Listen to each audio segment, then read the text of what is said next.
आज के समय में बहुत सारी मतलब महिलाएं जो मेंटेनेंस की हकदारी भी नहीं है, लेकिन कहीं ना कहीं झूठ बोलकर मेंटेनेंस का केस किया हुआ है। और माननीय न्यायालय में जब जाती हैं वो सिर्फ और सिर्फ यही कहती हैं साहब कि मुझे मेंटेनेंस दिलाया जाए, मैं कुछ नहीं करती हूँ। बल्कि वो झूठ बोलकर कहीं ना कहीं कुछ तो करती हैं वो, लेकिन वो बताया जाता है कि भाई मैं कुछ नहीं करती हूँ। अब ये बात माननीय न्यायालय को भी देखनी चाहिए कि वो लड़की जो है वो कुछ कर रही है या फिर नहीं कर रही है। अगर नहीं कर रही है और वो कहीं ना कहीं, क्योंकि एक ऑब्जर्वेशन होती है कि वो लड़की झूठ बोल रही है या सच बोल रही है, वो ऑब्जर्वेशन का भी इस्तेमाल माननीय न्यायालय को करना चाहिए कि ये लड़की जो है, एक कोई लड़की एक वेल क्वालिफाइड है, अच्छे से पढ़ी लिखी है, और वो फिर भी ये कह रही है कि मैं कुछ नहीं कर सकती हूँ, मतलब मुझे मेंटेनेंस दिलाया जाए। तो फिर ये जो है, जो डेफिनेशन है अनेबल टू मेंटेन हरसेल्फ, ये कहीं ना कहीं झूठी साबित हो जाती है। कि जो लड़की एक अच्छी क्वालिफिकेशन, वेल क्वालिफिकेशन और वेल स्किल्ड है, तो क्या वो मेंटेनेंस जैसी चीज उसको दिलाई जाए।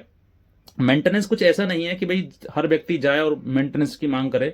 मेंटेनेंस कुछ इस तरीके से है जैसे सरकारी जो गल्ला बढ़ता है, सरकारी जो राशन बढ़ता है, उस राशन की तरह कि भाई आपके पेट की भरपाई आपको की जाएगी, आप भूखा ना मरेंगे, लेकिन कम से कम आपको खाना में मिलेगा। तो इस तरीके से चीजें, इसमें भी इस राशन को लेने के लिए भी कुछ लोग पात्र, कुछ लोग अपात्र होते हैं। उसी प्रकार से मेंटेनेंस के लिए भी पात्र और अपात्र होने चाहिए।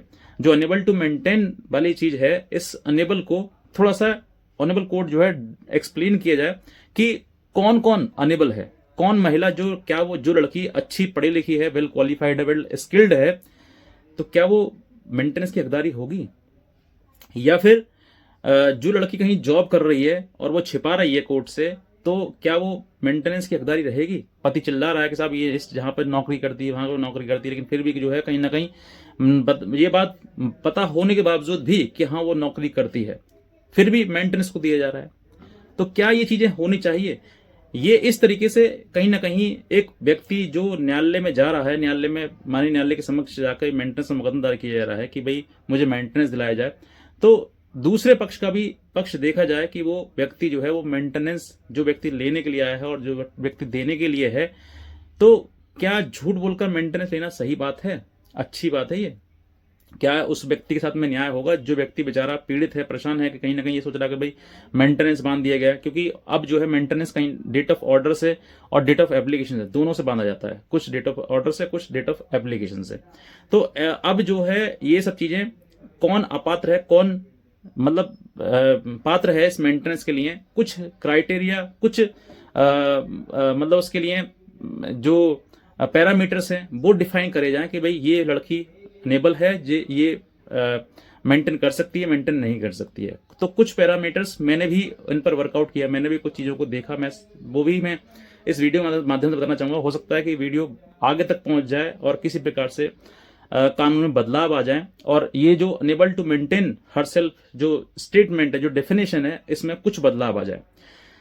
किन किन को मेंटेनेंस मिलना चाहिए, मैं इसमें थोड़ा सा बताना चाहूंगा कि जो लड़की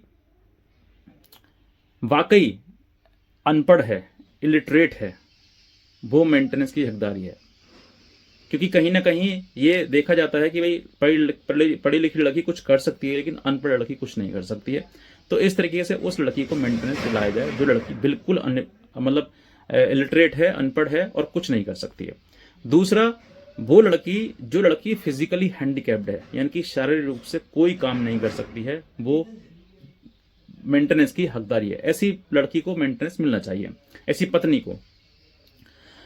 तीसरा, ऐसी कोई उसको बीमारी हो गई है सडनली, ऑल ऑफ सडन, जैसे कहते हैं ना कि प्राकृतिक कुछ आपदा हो गई है, कुछ चीज हो गई है, एक्सीडेंट वगैरह, कुछ ऐसा चीज हो गई है, कोई बीमारी हो गई है, जिससे वो बेड रेस्ट पर आ गई है।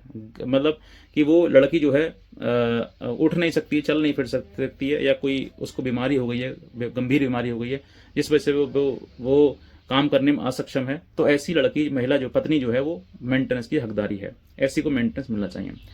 चौथा, कि जो महिला प्रेग्नेंट हो या फिर अभी जस्ट डिलीवरी हुई हो, या बच्चा छोटा हो, बच्चा आने जाने में दिक्कत करता है, जाने नहीं देता है, तो ऐसी महिला को भी मेंटेनेंस देना चाहिए। और रही बात बच्चे की, तो बच्चे के तो हर पिता कहता ही है कि मेंटेनेंस देना चाहिए, मेंटेनेंस देता है भी है। और जो महिला मेंटेनेंस, बच्चा मतलब बड़ा हो गया, साल 2 साल 3 साल का हो गया, फिर भी वो ये कह रही है कि मुझे मेंटेनेंस चाहिए, तो ये भी देखना चाहिए कि जो महिला मेंटेनेंस मांग रही है एक न्यायालय से, कोर्ट से मेंटेनेंस मांग रही है, तो फिर वो एक बच्चे की अच्छी परवरिश अच्छे से ध्यान कैसे रख सकती है। तो उस बच्चे की कस्टडी भी उस पिता को देनी चाहिए, जो उसका अच्छे से ध्यान रख सके, अच्छे से उसको संभाल सके, उसका पालन पोषण कर सके। तो इन ये कुछ पैरामीटर्स हैं, इन पैरामीटर्स में से हो सकता है कि वाकई कुछ वीडियो ये वहां तक पहुंच जाए और कुछ इनमें बदलाव आए कि हाँ ये, क्योंकि कहीं ना कहीं 125 सीआरपीसी का बहुत ही ज्यादा दुरुपयोग किया जा रहा है। ऑनेबल हाईकोर्ट के सामने भी कई ऐसे मतलब मैटर्स आए हैं जिसमें लड़की जो है कहीं ना कहीं नौकरी करती है और बाद में वो झूठ बोल रही है, और फिर वो पति जो है कहीं ना कहीं उसका स्टेटमेंट या सैलरी स्लिप वगैरह उसका निकलवा लेता है, और बाद में पता लगता है कि वो पकड़ी गई है, झूठ बोली गई। तो ऐसी झूठी महिलाओं के खिलाफ भी सख्त तुरंत एफआईआर दर्ज करने की कार्रवाई, एफआईआर दर्ज करने के आदेश भी किए जाए। थोड़ा सा अगर कानून इन सब चीजों को लेकर सख्त होगा, क्योंकि देखिए मैं ये वीडियो मेरा बनाने का उद्देश्य ये नहीं है मैं किसी को क्रिटिसाइज करूं, बस मेरा यही उद्देश्य है कि न्याय होना चाहिए। पत्नी अगर पीड़ित है तो पत्नी को भी, बहुत सारी ऐसी महिलाएं भी हैं जो बेचारी वाकई पीड़ित हैं लेकिन वो कोर्ट तक नहीं पहुंचती हैं। वो सोचती हैं चलो ठीक है, मेरा जैसा भी जीवन है मैं इस पति के सहारे काटूंगी, जैसे भी ये, मतलब मैं कोर्ट में जाके अपना अपमान करवाऊं, दूसरे को बेइज्जत करवाऊं, जलील करवाऊं, ऐसा मैं नहीं कर पाऊंगी। ऐसे बहुत सारी महिलाएं हैं, लेकिन कुछ महिलाओं की वजह से, मैं एक फिर शब्द कह रहा हूं, कुछ महिलाओं की वजह से ये सिस्टम बहुत ज्यादा बिगड़ गया है, बहुत ज्यादा अति हो रही है। बहुत आप देखेंगे कोर्ट में एक अच्छी ड्रेस पहन के आएंगी लड़कियां, बहुत अच्छे से मेकअप वगैरह करा के अच्छे कपड़े पहनकर वो आएंगे और कहेंगे साहब हमें मेंटेनेंस चाहिए। तो आप सोच कर देखिए कि जो लड़की अपना जीवन इस तरीके से व्यतीत कर रही है, तो वो या तो पति के साथ में रहे, और क्या पति का साथ छोड़ना इतना आसान है और मेंटेनेंस मतलब इतना मुश्किल है, और मेंटेनेंस लेना इतना आसान? तो ये सिर्फ आसानें बनाई किसने है? कानून के द्वारा बनाई गई है।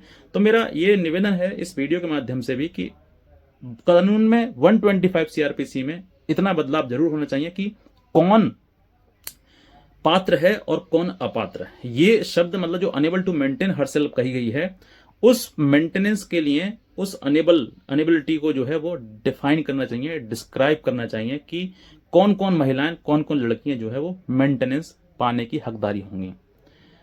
जो मैंने सुझाव दिया, हो सकता है कि कुछ ना कुछ इन सब चीजों में बदलाव आए, और मैं कहता हूं 101% बदलाव आने ही आना है। 125 सीआरपीसी का इतना दुरुपयोग किया जा रहा है कि बहुत ज्यादा, अति से अति। पति जो है बेचारा 340 की एप्लीकेशन या मुकदमा दायर करता है, तो उस पर भी सुनवाई इतनी नहीं की जाती, इतनी मेंटेनेंस के मुकदमे पर की जाती, क्योंकि बस उद्देश्य यह है कि जल्द से जल्द मुकदमे में मेंटेनेंस दिलवाया जाए बस। तो एक प्रकार से मेरा एक निवेदन है, जहां तक ये वीडियो जाए वहां पर अगर किसी प्रकार से ये उन लोगों तक पहुंच जाए, उन तक जहां पर कि बदलाव हो सकता है कानून में, तो कृपया करके बदलाव किया जाए। और हर व्यक्ति का मेरा निवेदन है कि इस वीडियो को जो भी देखेगा वो शेयर जरूर करेगा। आपके एक शेयर से बहुत बदलाव आ सकता है, बहुत ज्यादा कानून बदलाव हो सकता है, क्योंकि जहां तक जो चीजें मैंने देखी हैं वो आप नहीं देखते हैं, और जो ऊपर बैठे हुए हैं जिनके पास अधिकार है कानून बदलने का, उनकी नजर जाती भी नहीं है यहां तक। तो इसलिए मैं कहता हूं जब ये चीजें आगे बढ़ेंगी तो मैं कहता हूं कहीं ना कहीं कानून में बदलाव होगा। तो इसीलिए मैं आपसे निवेदन करना चाहता हूं कि इस वीडियो को जो भी देखता है वो एक क्लिक शेयर जरूर करिएगा। शेयर होते होते आई होप सो कि ये वीडियो वहां तक पहुंच भी जाएगी, और कभी ना कभी देखना, आज ना कल इस बुराई का अंत भी होगा, और इस 125 सीआरपीसी यानी कि 144 बीएनएसएस में इसमें बदलाव भी आएगा।